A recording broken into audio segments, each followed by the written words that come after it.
Amylin analog are also used for diabetic control. But what is amylin? Amylin is a hormone that is co-secreted with insulin from beta cells following food intake. Pramlintide is a synthetic amylin analog that is indicated as an adjunct to mealtime insulin therapy in patients with type 1 and type 2 diabetes. Pramlintide is administered by subcutaneous injection immediately prior to meals. When pramlintide is initiated, the dose of mealtime insulin should be decreased by 50% to avoid a risk of severe hypoglycemia. Other adverse effects include nausea, anorexia, and vomiting.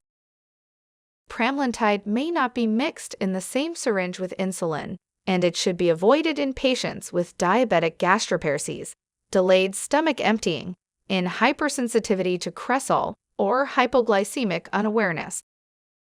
This is the only agent used frequently, so we will talk about it only, and now we will move on to the next section.